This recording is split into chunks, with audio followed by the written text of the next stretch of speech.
కంకణము అనేది మామూలుగా ప్రతి పూజలో కట్టుకునే ఏ పూజకైనా కట్టుకునే ఒక అస్త్రం అన్నమాట. అంటే వేదంలో నుంచి మనల్ని కాపాడడానికి అందరికి ఇస్తారు కదా, ఒక కత్తులు ఇచ్చి కటార్లు ఇచ్చేసి మీకు వెళ్ళిపోయి మీరు యుద్ధం చేయండి అని చెప్తారు కదా.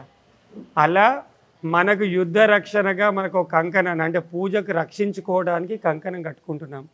మరి కంకణం అయితే కట్టుకుంటున్నాము అందరికీ తెలుసు. పూజ అయిన తర్వాత మళ్ళీ కంకణం కట్టుకున్నాము, ఒక సంకల్పం చేసుకున్నాము, నేను ఈరోజు ఈ పూజ చేసుకుంటున్నానని సంకల్పం చేసుకొని మరి కంకణ ధారణ చేసుకుంటున్నాం. పూజ అయిపోయింది, మళ్ళీ కంకణాన్ని పట్టుకుంటున్న అది ఏం చేయాలో తెలియని నాథులు ఉన్నారు. అది ఏం చెయ్యాలి, ఆ పూజ అయిన తర్వాత దాన్ని ఎలా వాడాలి, దాన్ని ఎక్కడ వేయాలి అవి కూడా తెలియని వాళ్ళు ఉన్నారు.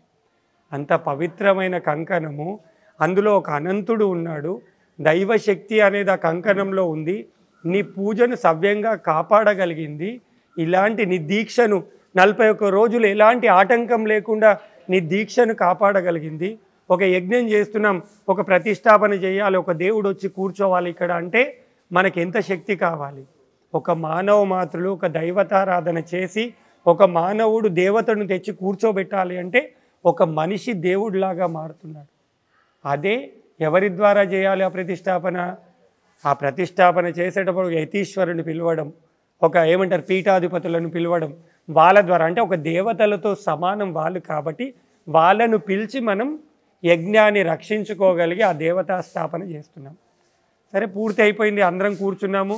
మొదటి రోజు పుణ్యావాచన చేసుకొని సంకల్పం ధారణ చేసుకొని సంకల్పం చెప్పుకొని కంకణ ధారణ చేసుకున్నాం. సంకల్పంలో 3 రోజుల పర్యంతం తృతీయ దివసే ప్రతిష్టాపన పూజన మనం చెప్పుకుంటున్నాం. ఆ 3 రోజులు యజ్ఞాన్ని కాపాడుమని చెప్పేసి దారంలోకి అనంతుని ఆహ్వానం చేశాం.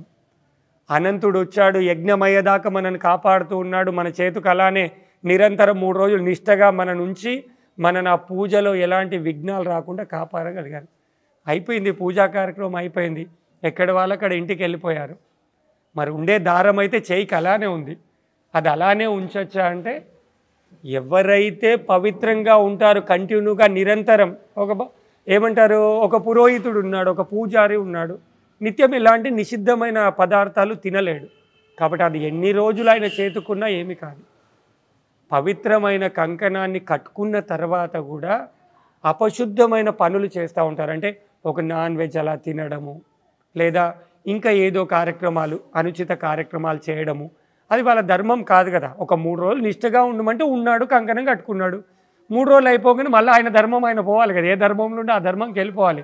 బ్రాహ్మణుడు కాలేడు కాబట్టి ఎప్పుడైతే దీక్షను మనం పరిపూర్ణం అయిపోయింది ఆ రోజు మంచి పవిత్రమైన గోదావరి దగ్గరికి కానీ నదీ జలం దగ్గరికి కానీ ఏది లేదు, ఇంట్లో ఒక పవిత్రమైన తులసి మాత ఉంటుంది, అక్కడికైనా వెళ్ళి ఆ కంకణాన్ని విప్పి ఆ తులసిలో వేయడం, లేదు అక్కడ లేదంటే ఒక పవిత్రమైన నీటిలో దాన్ని పారవేయడం చేయాలి.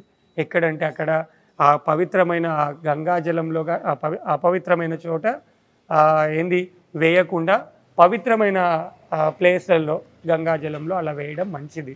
అది పని చేయడం చెప్తున్నాను కదా, సంకల్పం పట్టుకొనే అది పని చేస్తూ ఉంటుంది. పూజ అంటే పూజ వరకే చేస్తుంది, తర్వాత కంకణం ఉందా అంటే ఉంటుంది, కానీ అక్కడ వరకే పనిచేస్తుంది. దీక్ష అంటే దీక్ష వరకే పనిచేస్తుంది ఆ కంకణం. యాగం అంటే యాగం అయ్యే వరకే పనిచేస్తుంది. తర్వాత ఆ కంకణానికి ఎలాంటి సంకల్పం లేదు, సంకల్పంతోనే కంకణం ఆధారపడి ఉంది. సంకల్పం లేకుండా కంకణం కట్టుకోలేము కూడా. కంకణం కట్టుకుంటున్నావు, ఎందుకు కట్టుకుంటున్నావు అని అడిగితే నేను కూడా ఏం చెప్పలేను కదా. అదే నేను పూజకి వెళ్ళినప్పుడు ఒక వ్రతం సంకల్పం చెప్తాను, ఒక దీక్షా సంకల్పం చెప్తాను. ఆ సంకల్పం చెప్పి నేను కంకణం కడతాను కాబట్టి ఆ కంకణం ఆ సంకల్పం బట్టి ఆధారపడి ఉంటుంది. ఏ పూజకైతే సంకల్పం చెప్పుకున్నామో ఆ పూజ నిర్విఘ్నంగా పూర్తి అయిపోయిన తర్వాత పవిత్రమైన జలాల దగ్గరికి కానీ వెళ్ళి ఆ పవిత్రమైన కంకణాన్ని విప్పి ఆ నీళ్ళల్లో వేసేయాలి. అది కంకణం యొక్క ప్రభావం. ఎన్ని రోజులు ఉండాలంటే మనం చేసుకున్న సంకల్పాన్ని బట్టే ఆ కంకణం ఆధారపడి ఉంటుంది.